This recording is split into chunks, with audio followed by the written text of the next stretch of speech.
What's going on, guys? Welcome back to my channel. This is Leo's Nerd Talk, and today we're going to be talking about X. So let's get into that. Hi, my name is Lee, and if you guys like talking about movies, TV shows, video game related, or just anything nerdy, you have come to the right place. And like I said, today we're talking about X, so without further ado, let's get into the review. Now, with Maxine coming out this week, which is one of my most anticipated movies of the year, one of my most anticipated horror movies of the year, I decided, like most sequels that we get out, to go back and review the previous movies of this franchise. And of course, we're starting off with Ti West X. Now, starting off with the positives, I absolutely love the aesthetic of this movie, kind of being in the 70s. I believe it's 1976, if I remember correctly. So I love the aesthetic of this movie. I love just all the characters and their costume design, the set design, the score. It is just so immersive when you step into this movie. And I love how this movie kind of starts off with the two barn doors, making you think that you're going to be in the more compact aspect ratio, and it starts to zoom out and it starts showing you all the carnage of some incident that happens that you don't really know too much about. And then we get set back 24 hours and we start meeting our main characters with a fantastic and most awesome character of Maxine with Mia Goth. And then we also have Jenna Ortega in here. We have Brittany Snow, Kid Cudi. This, I mean, is a pretty great cast, and all the characters have their own personality. They're all integral in their own different ways. They all have their own different desires and expectations in life and stuff like that. So right off the bat, you get into these characters' lives and their mindset, and Ti West does a beautiful job of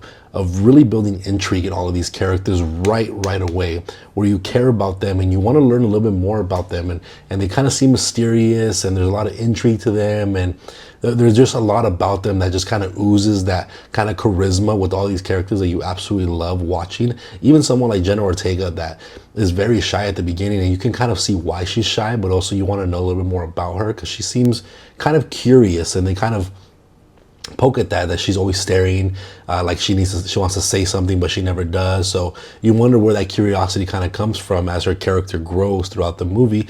And all these characters kind of have their own kind of arc in a way, some bigger than others, but they have their own storyline that, you know, from beginning to end, that is very interesting, and you're invested pretty much the entire time you're watching them. And I love the setup of this movie as well, right? Like, just like I said, these main characters are very interesting, and they're basically going to this kind of little farm in the middle of nowhere to do an experimental movie where they're going to do a adult film, but trying to make it more cinematic, where they have this kind of amateur filmmaker who is really into movies and cinema, and he's trying to make it into a cinematic masterpiece where it's not just an adult film that is meant for just sex and that's about it. He wants to build a story to it, characters. He wants to get like these nice shots and everything, and they think, all these characters think that doing this is going to make them millionaires, is going to blow up in the home video market.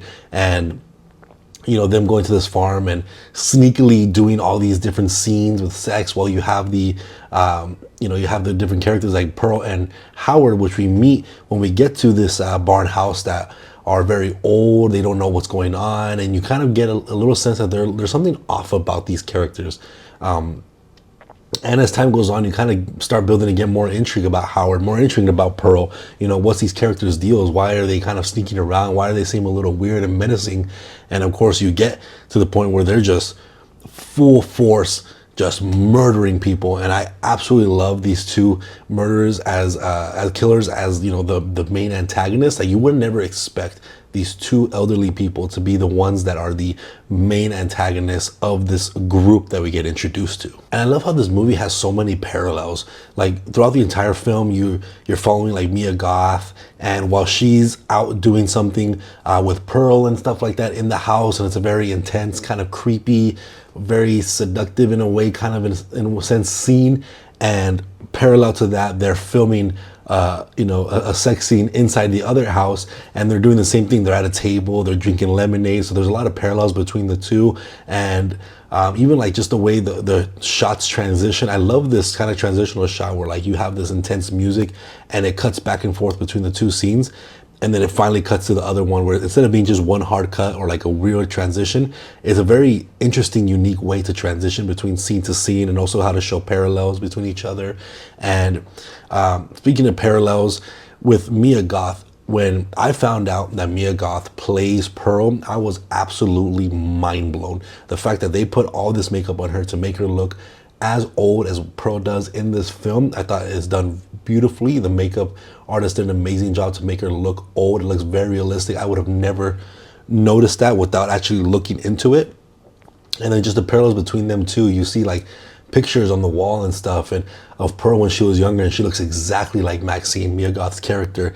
And so that builds more intrigue into who this person is. And she always talks about like, I used to be like you, you know, you're not special, blah, blah, blah. And I love that this movie, it has a very underlining theme of wants and desire and the fear of getting old and sex and feeling like you deserve more in life than you actually got.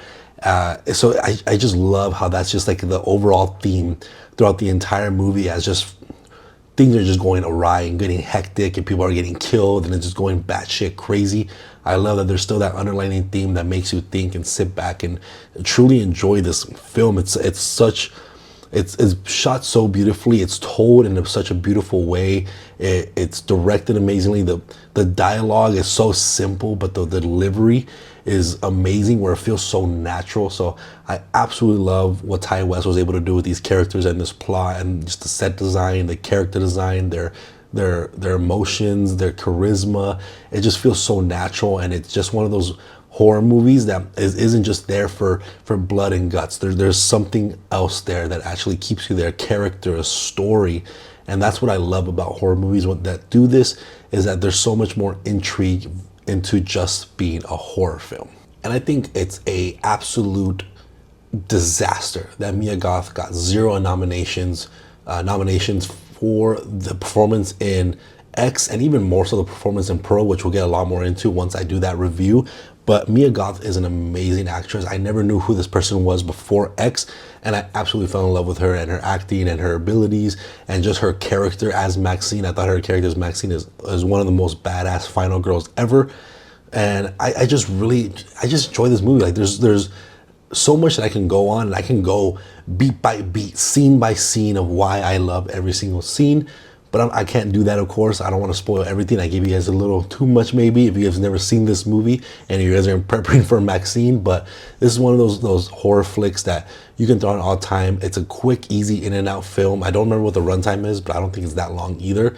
It has just such an in-depth story, so much underlining themes and kind of commentary that it just brings everything together for one experience. That's kind of how you can call it. It's just an experience as a whole. But going on to the cons, really, I don't have many bad things to say about this movie. It's one of my favorite horror movies of all time.